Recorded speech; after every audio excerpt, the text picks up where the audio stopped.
So, hopefully remember that the OLS estimator is the result of this minimization problem dependent on beta.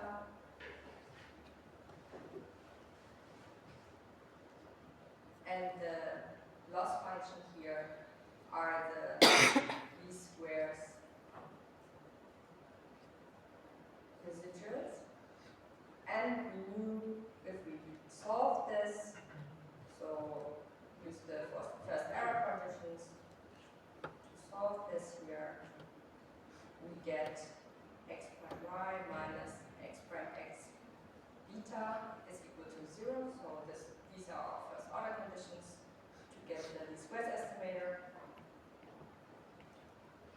And we could rewrite this by factoring out x prime, so that we have x prime y minus x beta is equal to 0, and we know that y minus x beta is the error, so that we get this value, this formula here, x prime, and this is what we call the moment condition, because that is actually also what we would use if we would use a moment-based estimator, which we already talked about, for example, in the lecture, right? So this, assuming, or we need, this shows that the beta that minimizes the least squares residuals is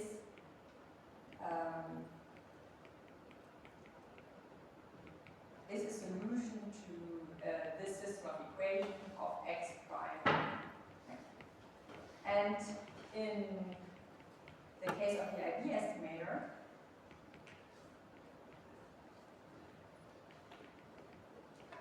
we just replace x with the exogenous instrument W.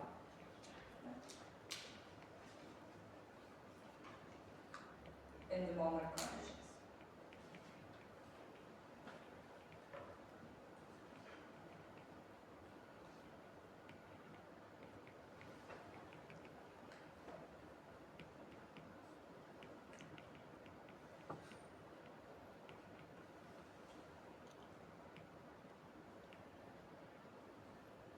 So that our condition is no longer that x prime E is equal to 0, but that the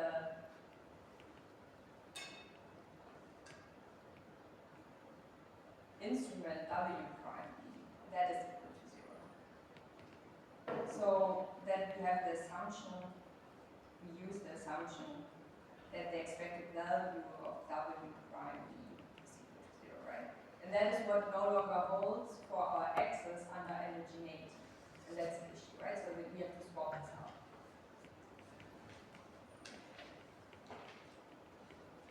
And this is then also kind of the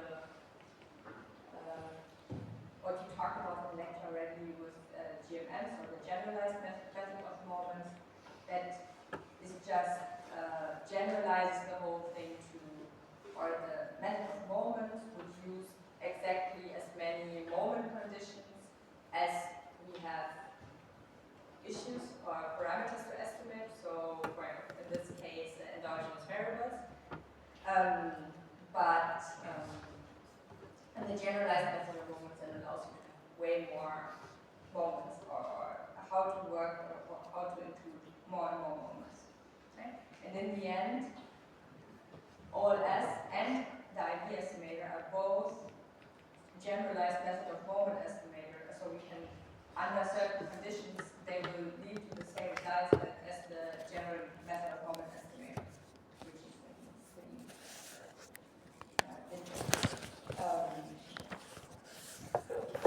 Under certain assumptions, these are all the same. Okay, but yeah. So let's get to the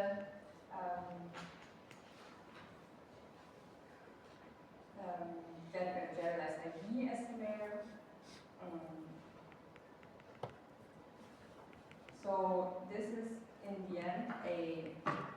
PHD squares estimator.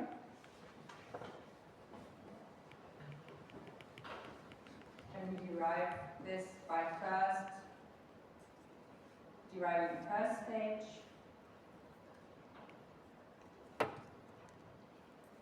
where we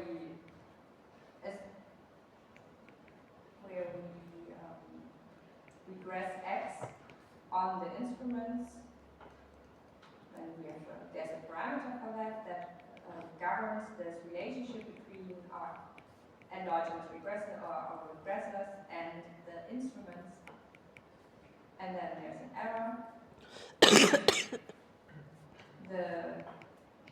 What we use then in the first instrument is that we calculate the fitted values of x given the instruments and the OLS estimator for this parameter of gamma. And we can also, back to the beginning of the course, think of the fitted values as a projection of x, our endogenous regressors, on this space that is spanned by the instruments. So x hat is also a projection of x on the space of W. And we know by assumption, right? This is again an assumption. The space of W is orthogonal to the errors, right? So that by projecting x onto the space, we also have that the x hat is also orthogonal to E. So it's exogenous. So in this way, we make our endogenous regressors into exogenous regressors by this projection. And then, now that we have exogenous x, right, we can use them in the second stage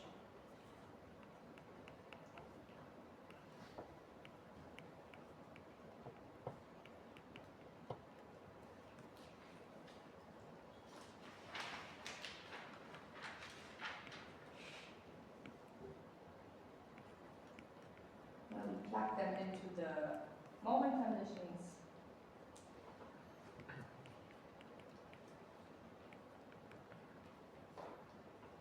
So that we regress now the dependent variable y on these exogenous x hat, which we mapped from x, so that we have x p w x prime E is equal to 0, and now we plug in E again, because we're searching for beta, right? So we're searching right now for beta, so we need again, from these moment conditions, we need to plug in the model for E,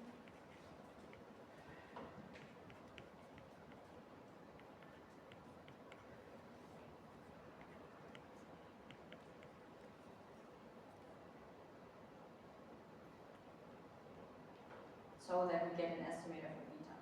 And now we can multiply this out so that we have x prime pwy minus x prime pwx beta is equal to 0.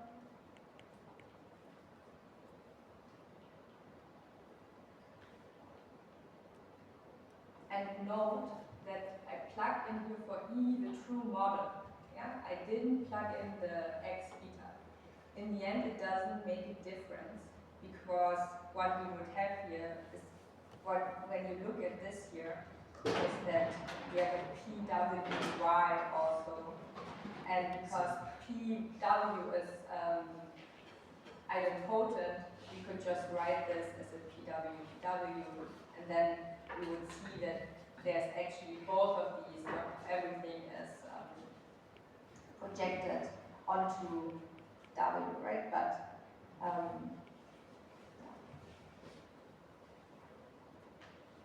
it's just as a reminder that the errors are actually the true model, and this is what is important to keep in mind. The true model is still x beta plus the error e, right? And the question is just how do we get beta and e if x and e are related? Okay? So we need a good estimator for beta to then also get a good estimate for e, but the regressors for the true model are always still x, even though they're endogenous. So this kind of, sometimes they're confusing. Look at this. So we also interpret everything in terms of the x. Right? So let's go back to this magic multiplication stuff here.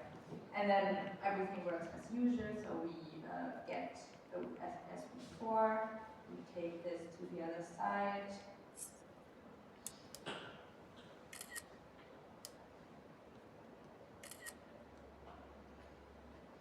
And then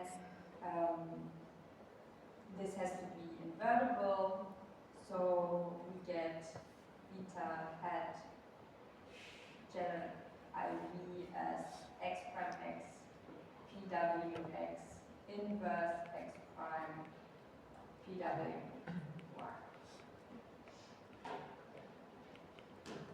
Okay, so this is what you should also have on the slides. I didn't check. Yes, let me check.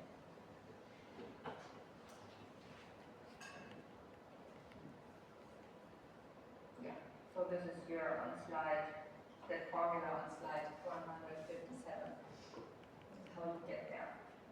How you get there. Questions for the calculation, because that's the matrix algebra that we've done before.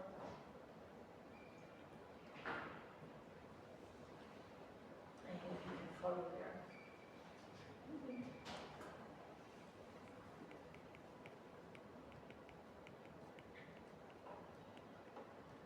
I just realized I'm talking to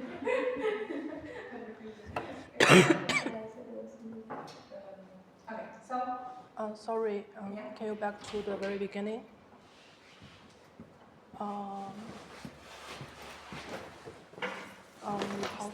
Still? Yeah. Yeah. Thank you very much.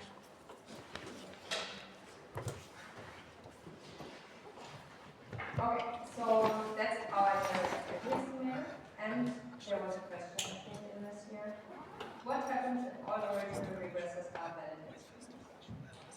Well, under the condition that if all regressors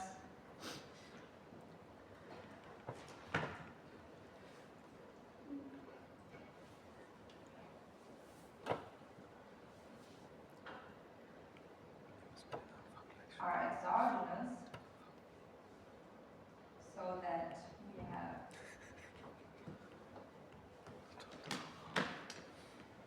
that this is 0,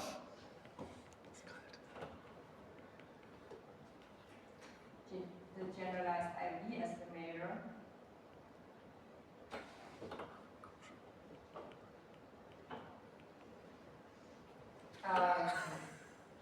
it actually doesn't do it as would actually look like this, because the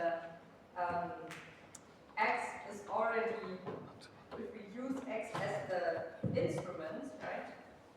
With x as instrument, we would actually write this as x prime px, x inverse x prime px y. And now we see that the px actually doesn't do anything, right? So we're projecting x on x, so the px just vanishes, because projecting a matrix on the space it's already on on the space that it spans doesn't change the matrix, so that we get just this, and that is the OLS estimator. Right? So the question answer is, if we have valid instruments for x and use x as the instrument in the instrument variable equation, then the result would just be the OLS estimator, which is on the one hand kind of, I guess, obvious, but it's still always good to check that your new estimator will become your previous estimator if you, under the conditions, under your standard assumptions, right? So if this would now look a little bit different, it would also be weird, because, yeah, then there would be something that is different between the OLS estimator and the IB estimator. That's not just that x is endogenous. So it might be obvious, but it's not, might be very intuitive that it should be this way, but always nice to check that it's actually the case. Okay. So, any questions for this? Good. Then let's look at the next part, where we now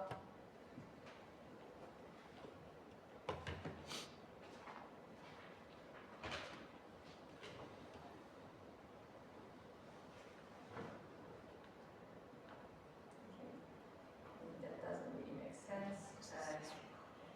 I mean, we're estimating using the generalized estimator. Assume that OLS estimator.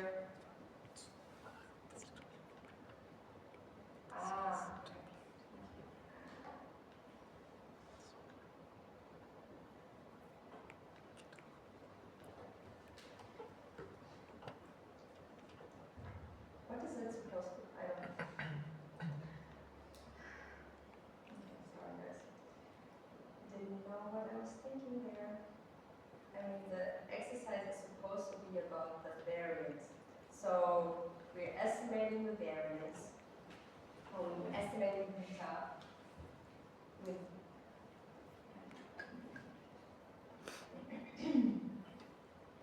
we're always estimating beta. And we're estimating by RB, and the question is about the residual variance. So what is a consistent estimator for the variance of the residuals sigma squared e? And we've discussed before that under OLS, this here is the consistent estimator. So this would be the consistent estimator for the OLS regression, right? So let's see how we can figure out, if we can figure out how this can look like for the IB estimator.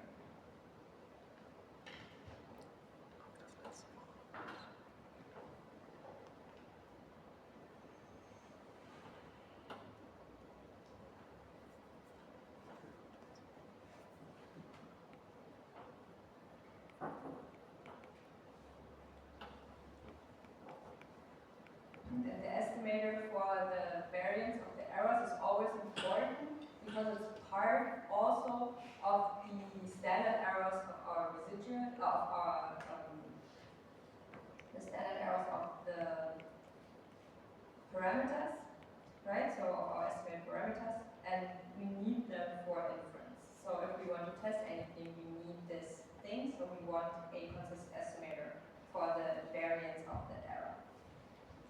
Okay.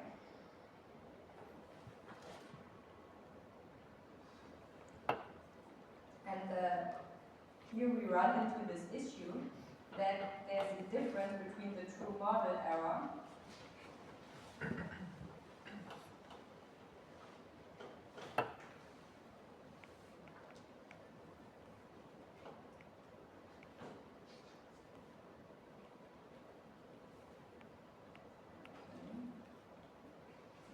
our true model error would be E, which is y minus x beta, right?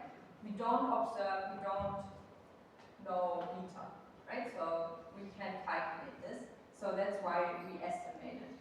And the issue is that the residuals that we get from the second stage equation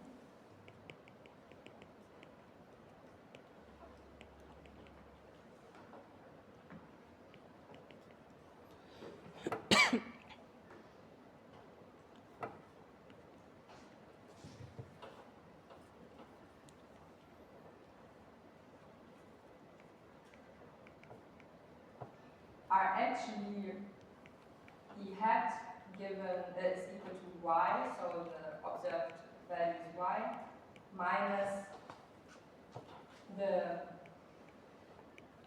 regressor that we put into the second stage, which is not x, but x hat, and then times the generalized idea estimate, right? So the issue here is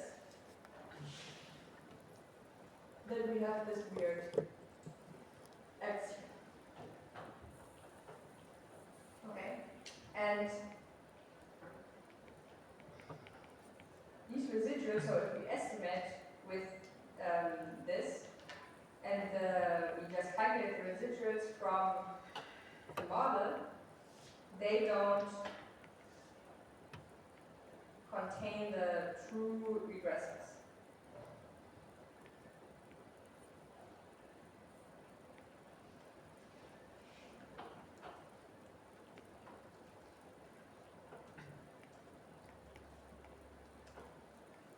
So, and we kind of, I mean, this exercise. We could show, and we're not going to because it takes too long, but we could show that the residuals of these we had residuals do not converge to the true errors, right? And that's the issue, that because we have this x hat in the residuals, the e hat doesn't go to e, to the true errors. Does not converge to the true error, so they're not consistent estimators. So if we would just use the OLS estimator, because the two-stage express estimator is just two OLS estimators, right? And if we would now use the OLS estimator for the variance,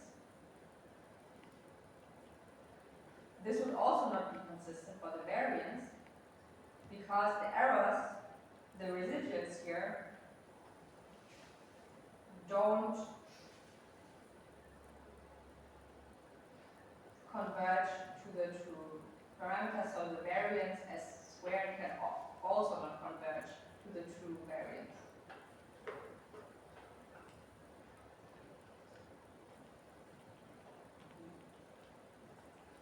Inconsistent. Right? And there's a quick fix, and in the packages in R that are specifically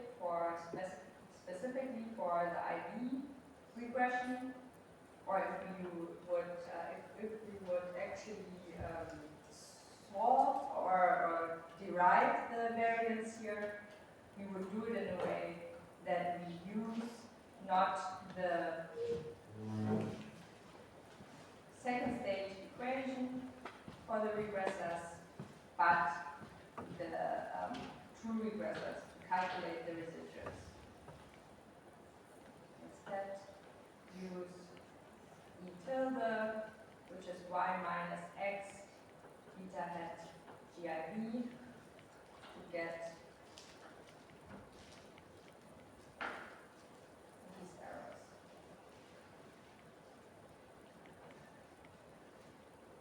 So that we have the OG regressors,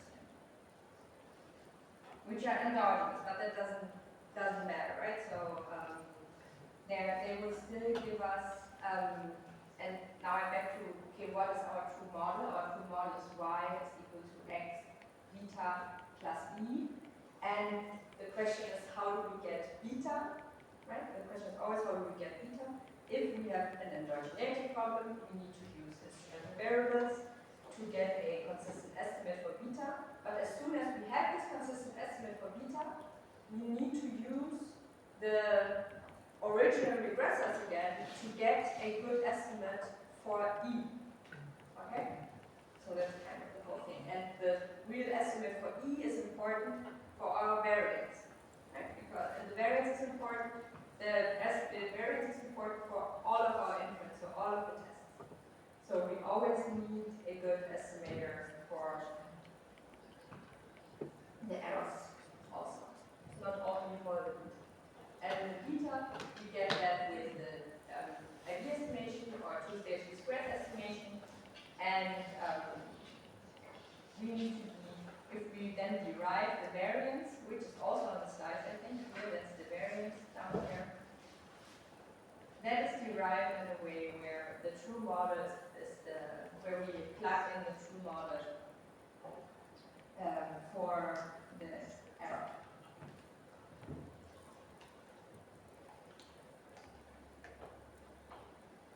Okay. Yes. Just regarding this variables, what is written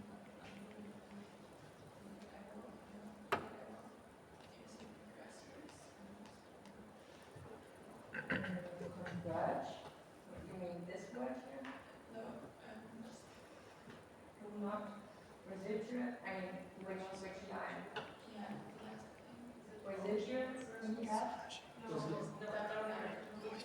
Does it say G? Or G original?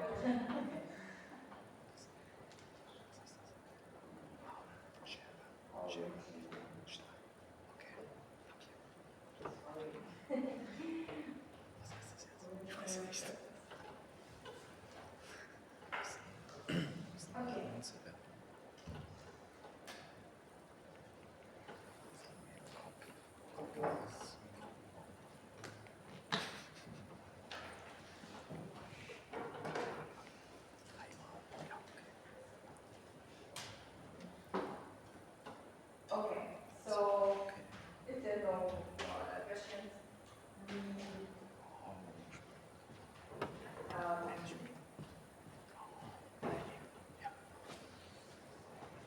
can look at the next exercise, which is again a trigger one. So we can go through this quite quickly. So it's a very simple example where the economic example is the quantity theory, where we have the relationship or are interested in the relationship between inflation, so growth of price level, money, growth of in this case, we have money and output, which are the growth rates of output and money supply. So this is a very simple economic model, which is don't need to talk about, don't need to discuss that. But yeah. So what you see in the end is a very simple linear regression with just two regressors, and we want to test this hypothesis here that this joint hypothesis that beta 1 is 0, beta 2 is 1, and beta 3 is minus 1. So that's kind of what the theory would assume for these parameters. And because these variables are probably endogenous, we're supposed to use the ID regression to estimate this model with generalized ID estimator, and we're supposed to take from the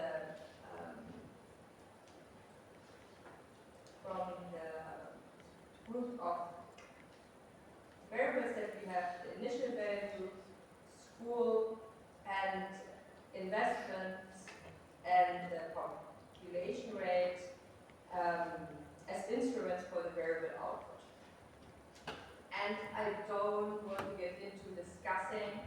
here at this point if these are sensible instruments, but for yourself, I would recommend you to maybe think about it a little bit at home, if these instruments would be valid. So what is a valid instrument? Do these specific instruments fulfill this, these valid instrument assumptions?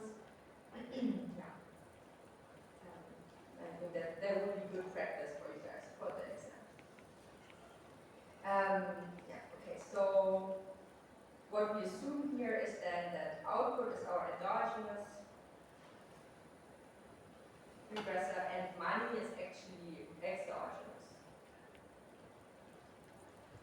which is also an interesting interpretation, but I think it's, we put this to illustrate how to handle exogenous regressors in practice in IB. Okay. So the code is super simple. So we need the package, or if we have this AER package, we get the IB regression formula function there, and for the test we have the tar package. And because it's an Excel file, I read this. I put this in Excel. Read Excel. Okay, so what's happening? Why? Oh.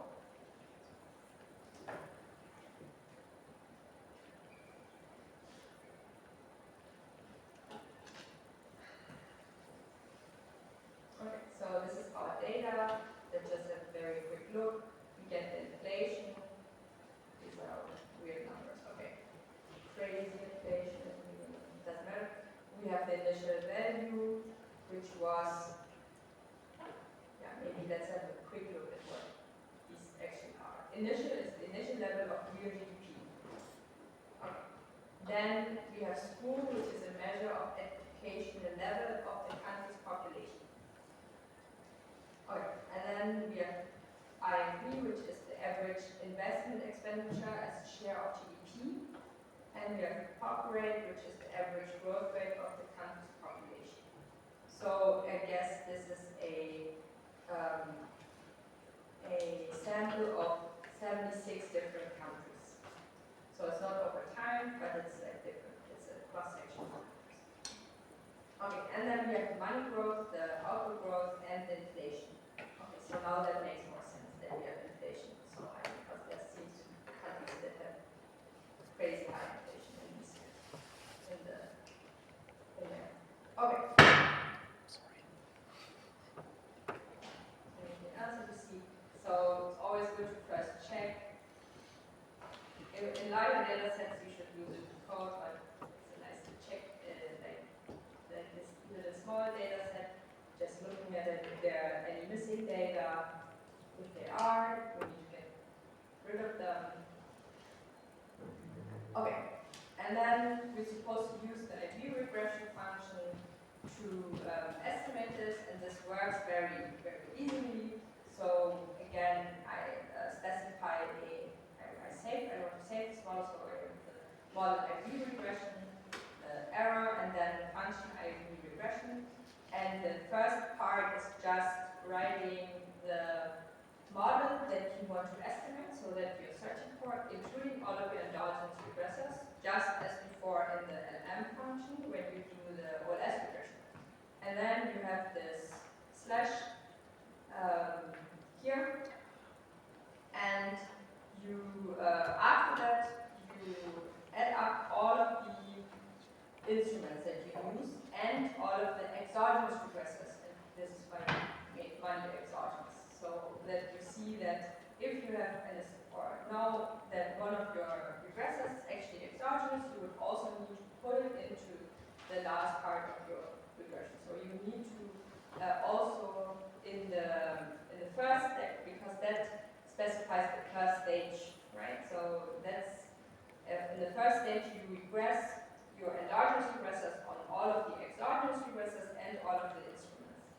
So you have money plus and then the 4 other variables, and the data that we use is just called data here. And then just as for the summary, let's check how this looks like, how this regression then looks like. And you see the summary looks very, very similar to the OLS, to what we saw before when we estimated this with OLS. So you get again the formula that you use, then some things about the residuals,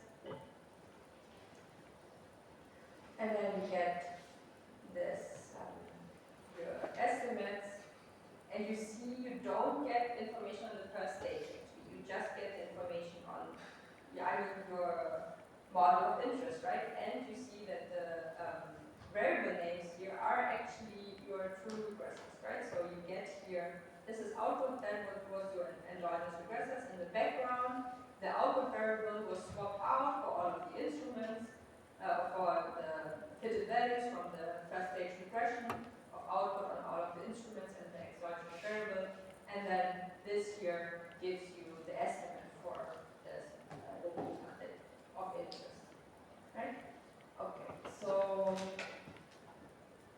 yeah, and then all of the other are also standard regressors. So, sorry? Yeah. How does the ifrag function know that output is the endogenous? That's the only thing that doesn't come up here. So we do the straight. Yeah, so So that's the slash thing, yeah. right? Like on the left-hand side of that slash is the regression with the true regressors, and on the right-hand side of that are all of the exogenous regressors and the instruments. And the important thing is that here we see that output is the only thing that is missing from the right side of that slash.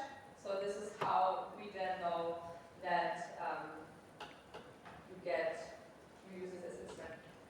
What happens if you forget money, for example? We could do this again. Right? You still get a result because you have 4 instruments, but now you also use them for money. Right? So now you would money is actually also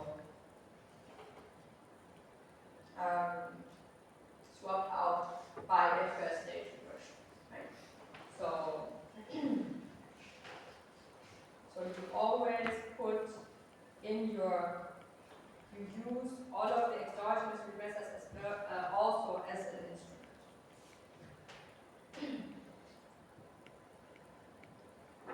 Okay, so I mean, if you like, you can play around with this a little bit and calculate this with OLS. Maybe you can do this just very quickly. It's not going to be in the files, but so that we see if there's even a difference.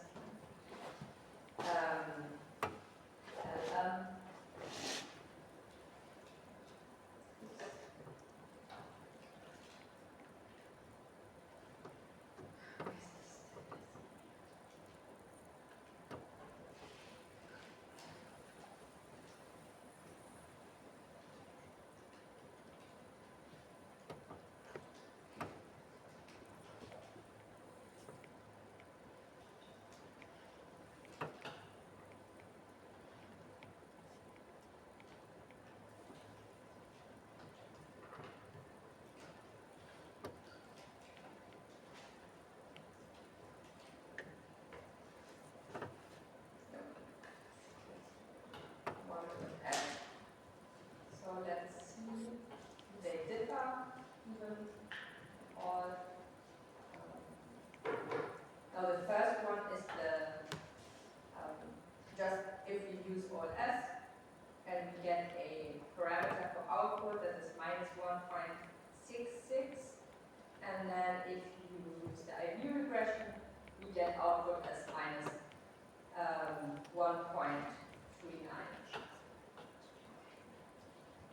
So we already see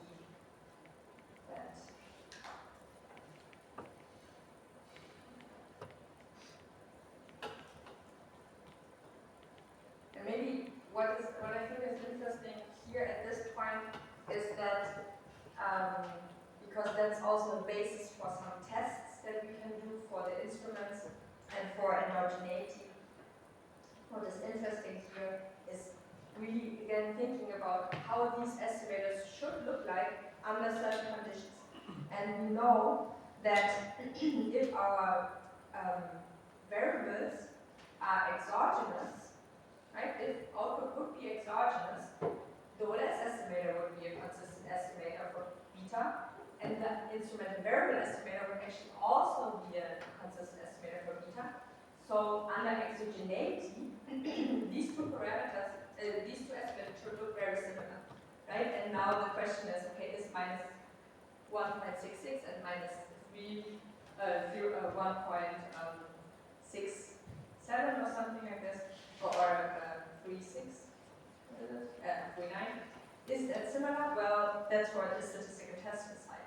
But this is like for some tests, for example, we can use this difference between these two estimates actually as a basis for a statistical test if our regressors were endogenous. The issue there is then again that the instrument has to be valid for this whole thing to work. So at some point, you are not going to get around finding or making an assumption of exogeneity.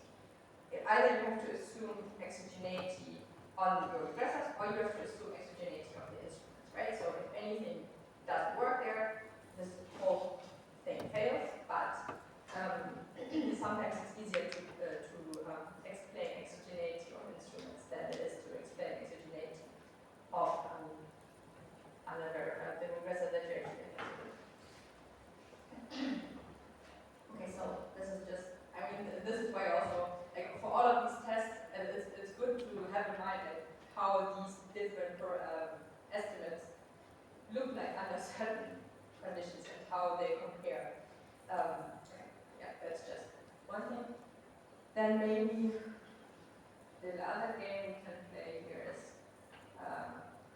really do this as a first and second stage equation.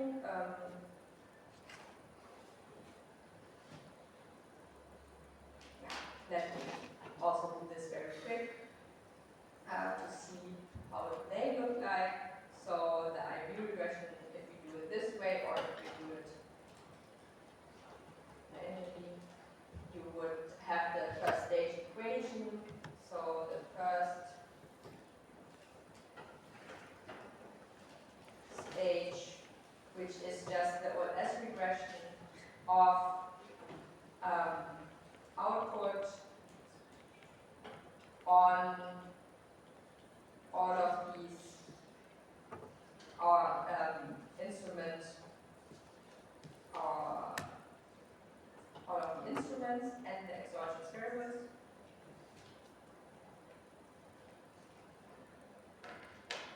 Okay, so that's our first stage equation here.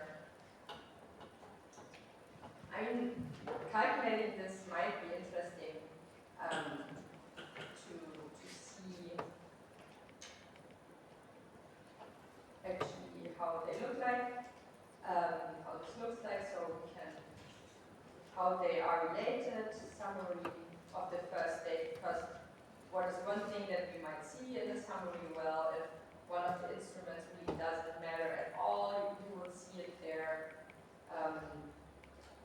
But in a lot of cases, people use any instrument they can get their hands on, even if they are not clearly related. So this is how the regression, first stage regression would look like. You see that they're not all significant, but that wouldn't mean that people would kick them out of the regression, because they might still increase the strongness of the instrument. But I mean, it still might be an indication if this is a good instrument, if this is a good, if this would lead to a good instrument and we don't run into weak instrument problems, right? So R-squared also remember. For the, I think the F statistic of this first stage regression is sometimes used as an indication if we have weak instruments or strong instruments, because that's obviously always a question. And the second stage then looks like is again just the OLS regression of output, not of output, of inflation, right? But now, and we also have money as a regressor, and now we need the fitted values, right? So we don't want to put output here, so we need to calculate the fitted values. So, and they need to be in the data set, so I'm going to just name this thing in the data set an additional variable, which is called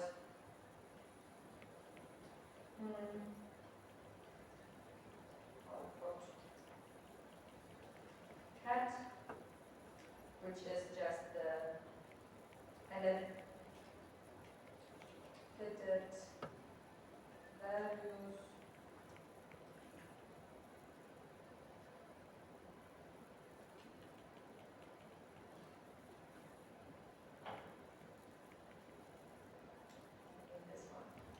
of this first stage. It's going to throw out the work.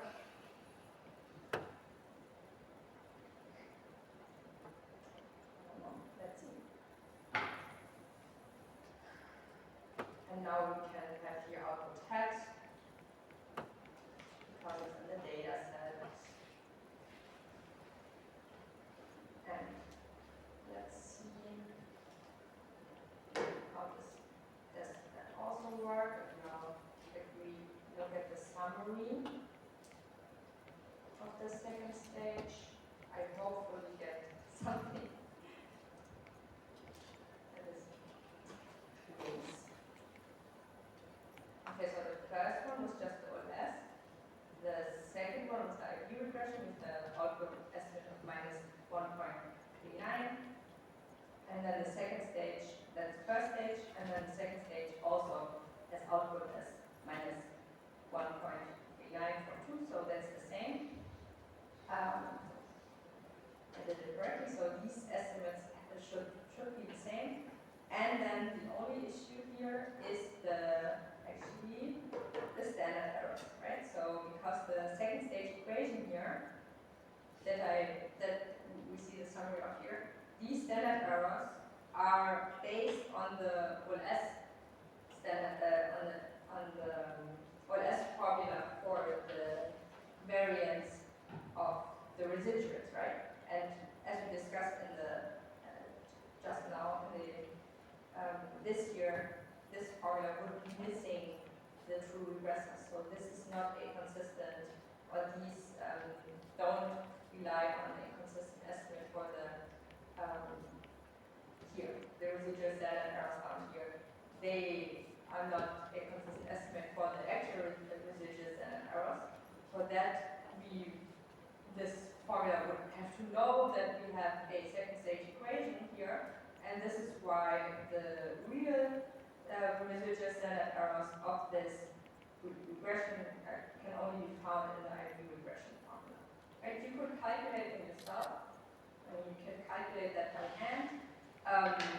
So if you don't want to use a package and just want to rely on base R, so the LM function here, you could still calculate this residual, but yeah, they wouldn't be directly in the output. And then the IQ regression formula, we do have them, so that also the standard errors of the parameters are also the correct ones. So that's kind of the difference there. Okay, so as you see that the estimate there, it doesn't matter if we have this IQ regression directly or if we do the two-stage least squares, we get the same result there.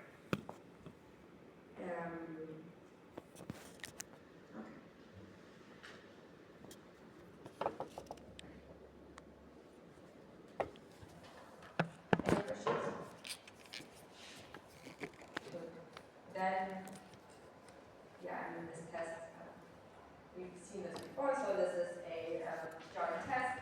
We can use an F test, we can use a LM, LM test, so doesn't really matter. In this linear hypothesis, I think we are testing this F test because we're taking one smallish sample, and there are different ways to do this. I think I showed you before that you could actually specify the restriction matrices and put them into this function, but we can also put the restrictions here into this vector, the restriction vector, where we have these named restrictions, so the intercept. And that's important here that the intercept is in brackets, because if you look at the summary statistics, the intercept is always in brackets to make sure that everyone knows that it's not an additional regressor. So intercept is 0, minus 1, off is minus 1, and if we run this, we get again a simple output where we have the F statistic here and the p-value of the F statistic, and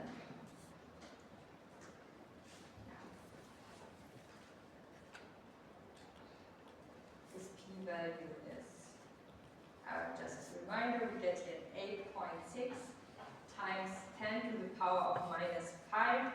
So there are 5, the decimal point needs to move 5 places to the left so that we get a 0.0000008.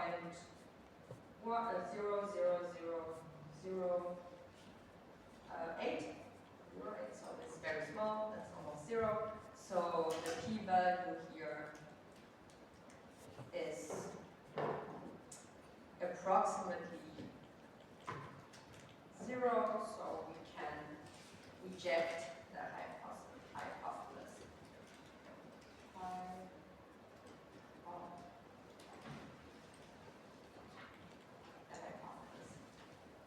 Which is also a very strict hypothesis.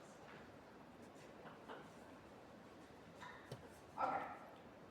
Yeah, I don't know where we. I think the test was meant for you guys to think about F tests again. But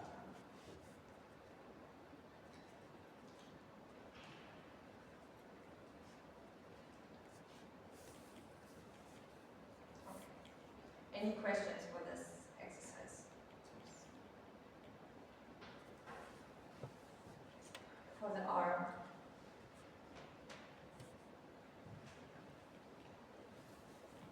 Okay, then we still have half an hour, and I know I haven't uploaded the next exercise sheet yet because I didn't know how far we would get, and because I want to do something with the second exercise, the second one on this slide, but then I guess we can do the first part today, and I upload it later. We can look on the exercise sheet together. So you already did this in the lecture. We discussed the generalized method of moments and the maximum likelihood estimation. And the first task in this exercise sheet that I haven't uploaded yet and upload later is the general method of moment exercise, which we might get through today. And then next week, let's see what we do with the maximum likelihood estimator. How far I go there. Because we missed a tutorial this year, so and it takes a while, so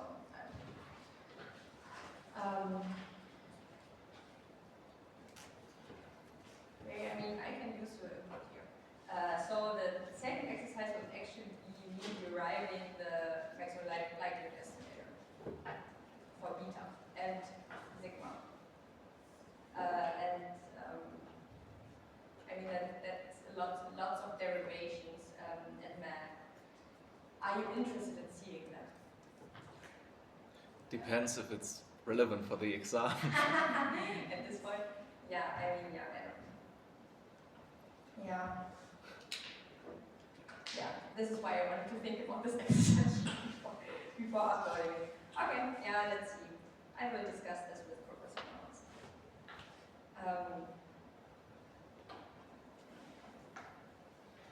I mean, the full derivation is definitely not relevant for the exam because it takes a while.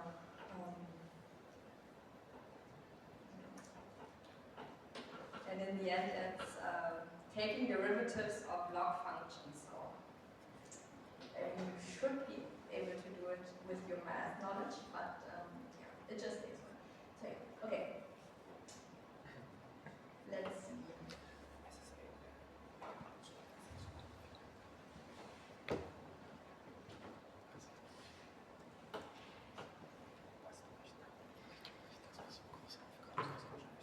Okay, that's our discussion. But today, the GMM that we can look at actually, I think, is a little bit helpful.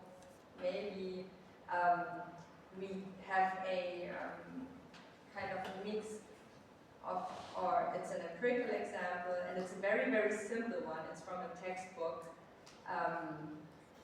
and it's more or less. I mean, if you look at this exercise, you could think, well, why would we do this in generalized method of moments? It doesn't really look like it's needed. We could use OLS and whatever. Yes, we can. I just, this is the same what I said before with the ID estimator. It's always, I think, good to know under which conditions all of these estimators are the same.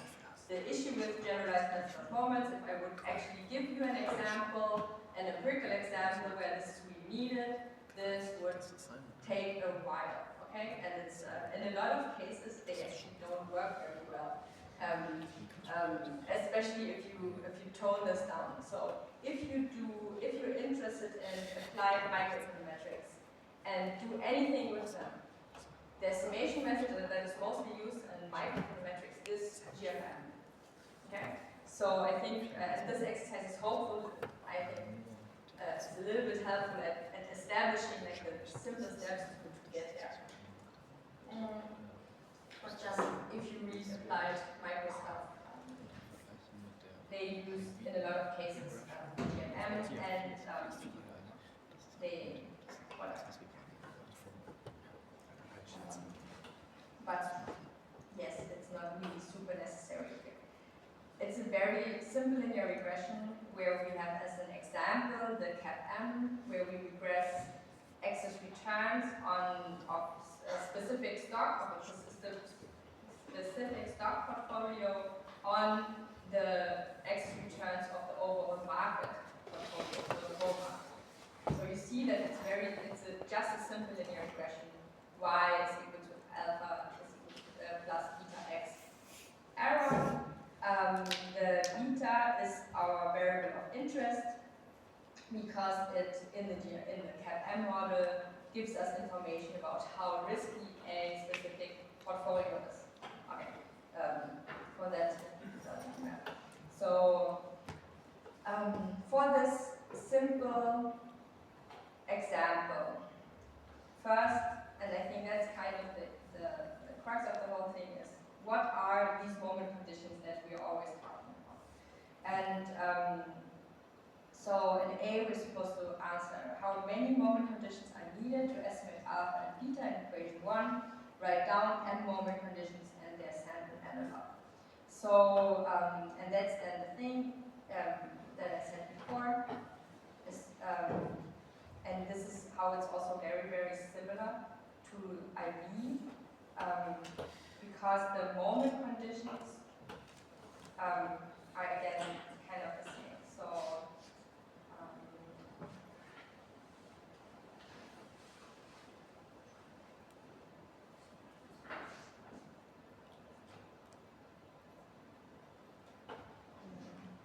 the moment conditions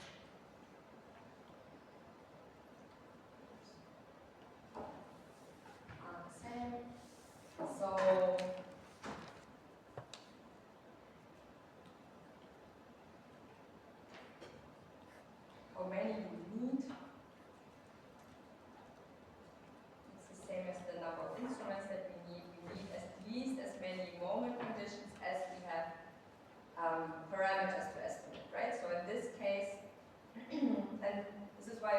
estimator is also a special case of the GMM estimator. GMM just opens this whole thing up to not only be relevant for the endogeneity problem, so that we have like how many instruments do we need to swap out our endogenous regressors. So it's more general. We can use moments however we want, right? So and we need always at least as many moment conditions as we have parameters. So in this case, we need at least 2 moment conditions. And we're going to do the very, very simple case of a just identified model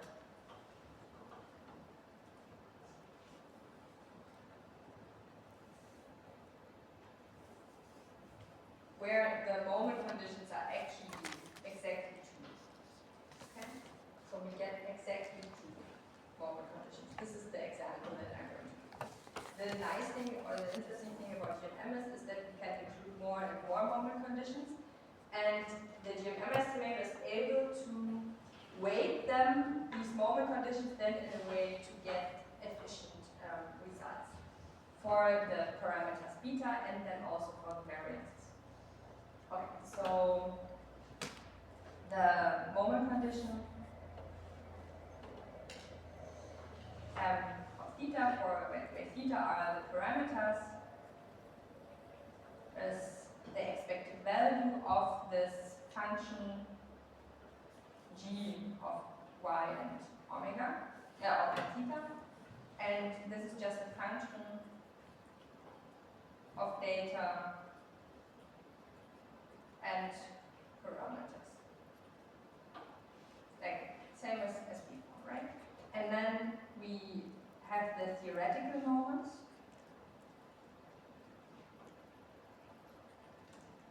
So these are our assumptions that we make, and this can really be pretty much this can be a lot, but we usually start with the assumption that the expected value of the error is 0. So the expected value of the error, which is yt minus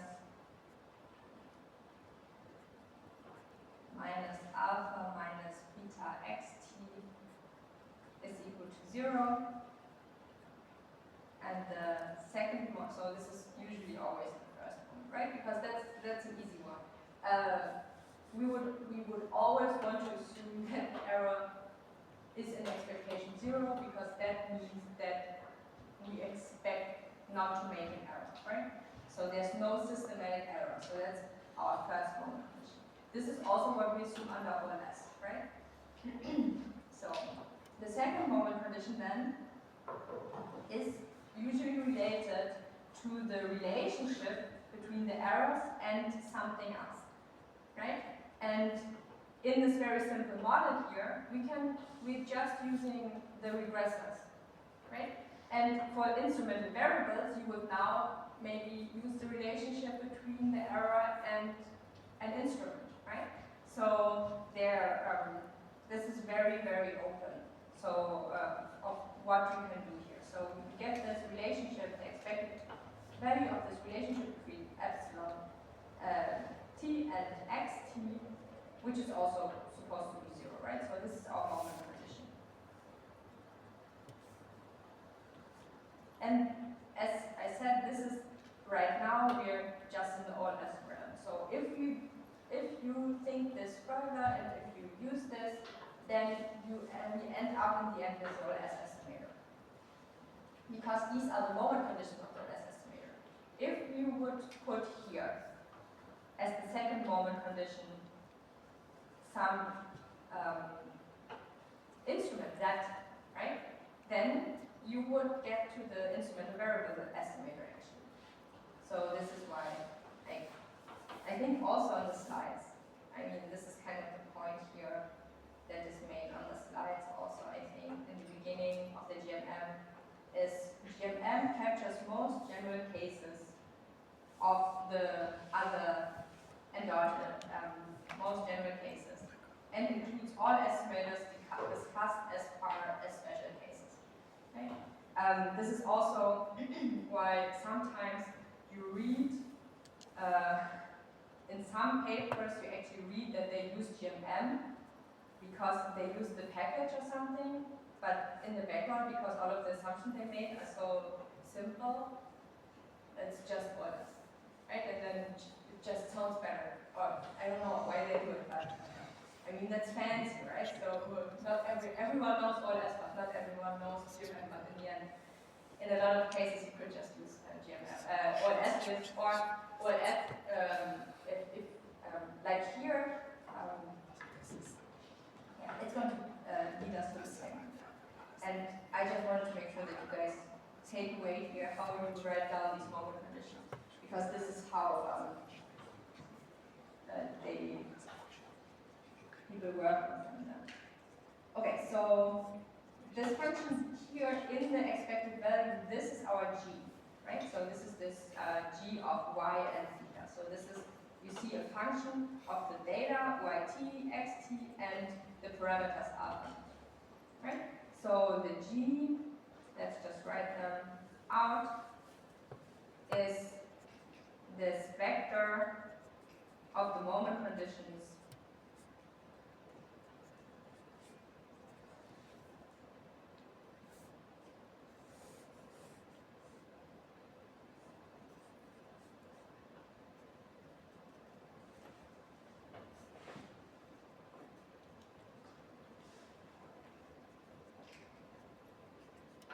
of these functions between and with data and errors. Right? So if you ever read this or see something like this, then you know that it's actually not so difficult to get that. And the theta is just a vector of all of the parameters. Right? And then there we are here. We're kind of on slide 168, just for a very, very simple example, right? So that thing here, that G here that is on the slides is just for our little example. Just looks like this. And now that we have the theoretical moments, because we don't work in theory, we work in the sample, I mean, we estimate with the sample, we need to replace them with the sample moments.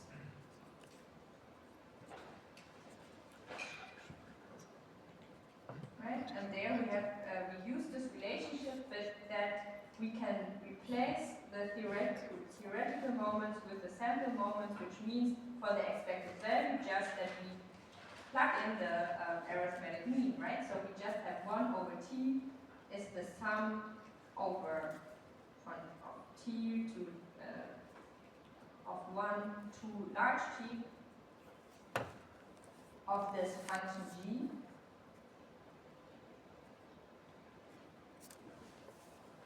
and that's supposed to be 0, right? So that's our first moment condition, and the second moment condition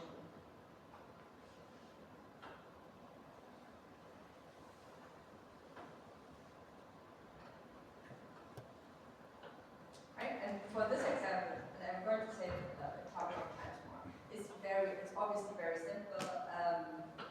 These are just actually, for simple linear regression, these are just really the OLS moments, right? So this here in this case, or this case,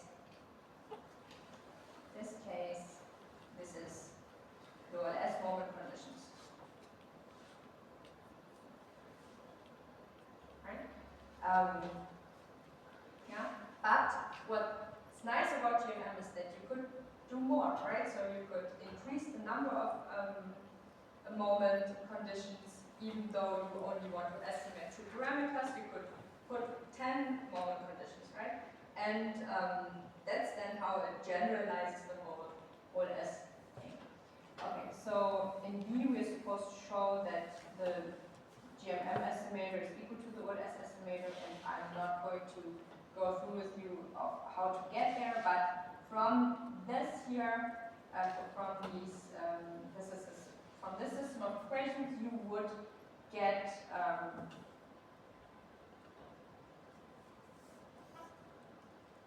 as a result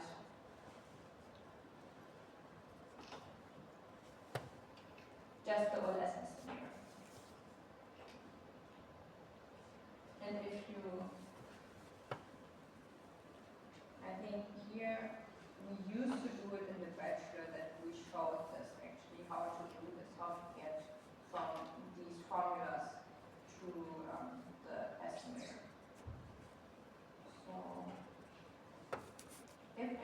wants to play around with it and also needs a little bit, wants to see how to get there, you can just email me, because I guess most of you would not have the time to look at this right now. The next exams.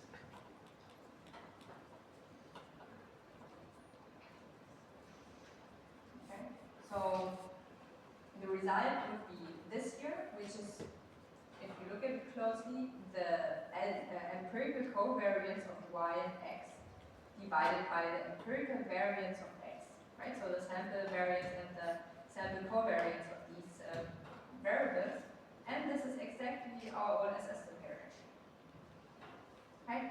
And then for alpha, this is easy to get because it's just y bar minus x,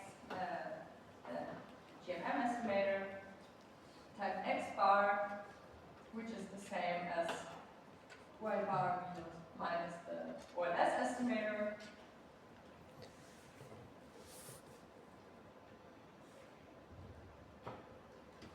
Okay. So, yeah. And that's because of this case. Obviously, if we would use different moment conditions, we would get a different result here.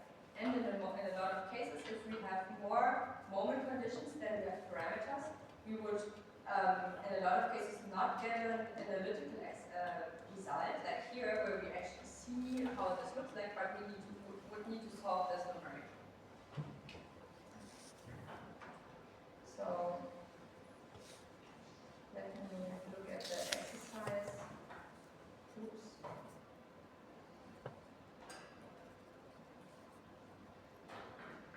Oh, now we're supposed to estimate this in R. Okay.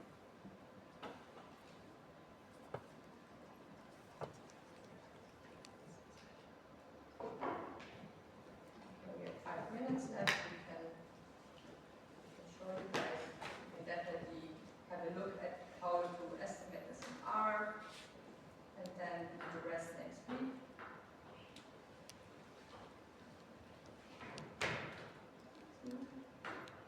So you see, I'm using the again a package, the GMM package.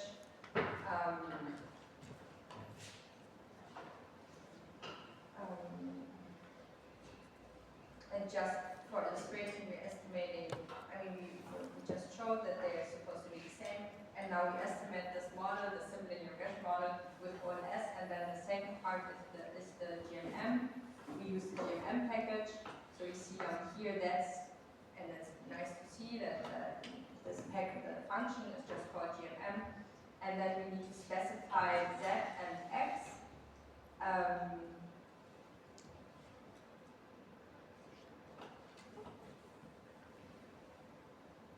Yeah, we need to specify again here in the beginning. This here is the function we're estimating, and the GMM function just needs different inputs from the LM function. So this is why we specify here that we have, as a matrix, this is just y, right? So this is what we would have as an endogenous variable in the LM function, and then the ZM is is in this case x. So the market returns, and we need to write first the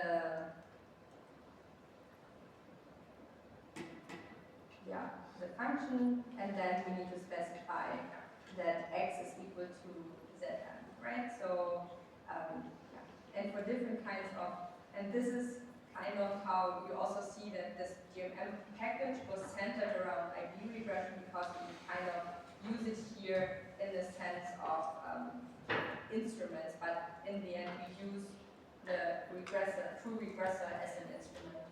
If you think about it. So how does this look like? And yeah.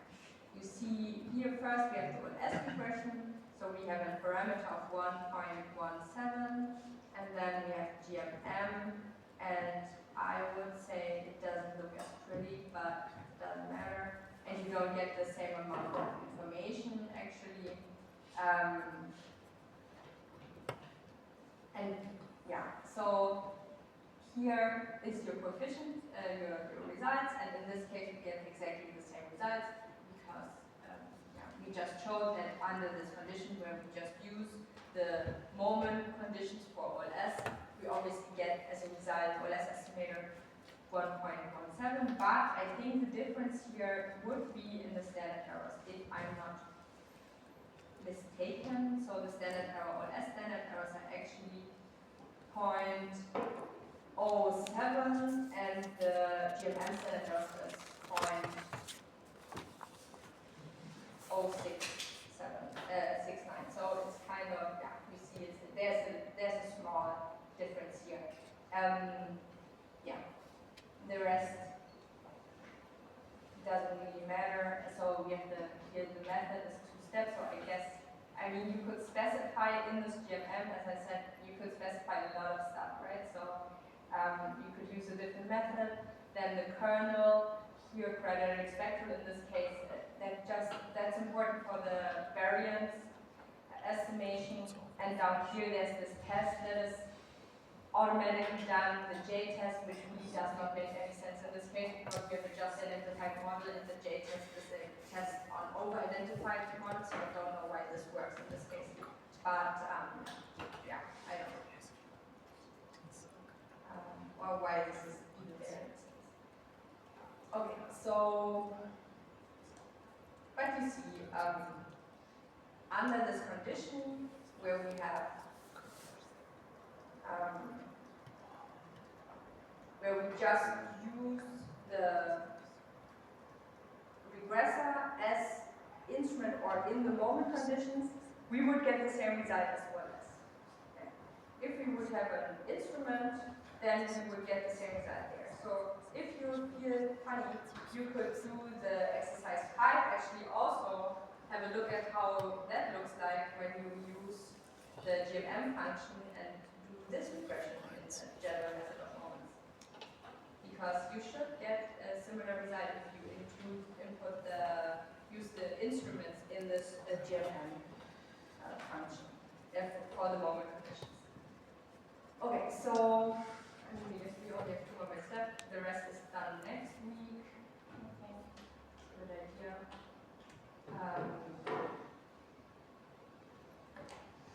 Yeah, so here right now you just see that under this condition we will have the same estimator, but there's something going on in the standard errors, right? And this is why in the next exercise we are supposed to we have a look at the asymptotic variance of the GMM estimator to see under which conditions or if this is similar to OLS or under which conditions it is not similar to OLS. Okay, and then okay, so could you please open the notes again? The notes. yeah, I mean I'm also going to upload them, right? Just the point. Okay, it's enough. Okay, so I hope I can upload the exercise sheet today with the updated version of the book. I can already tell you maybe I'm just going to leave the exercise format of likelihood and upload the results and go over them very quickly next week so that we can discuss a little bit next week likelihood estimation, because I think in the exam what does not actually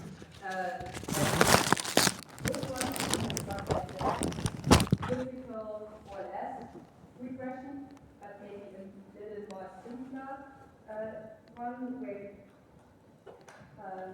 so that we can show that we understand the way how we estimate with maximum likelihood, right? So that you maximize the likelihood function, and for that you obviously have to be able to write down the likelihood function so that we can maximize them then, and we can do that in simpler ways.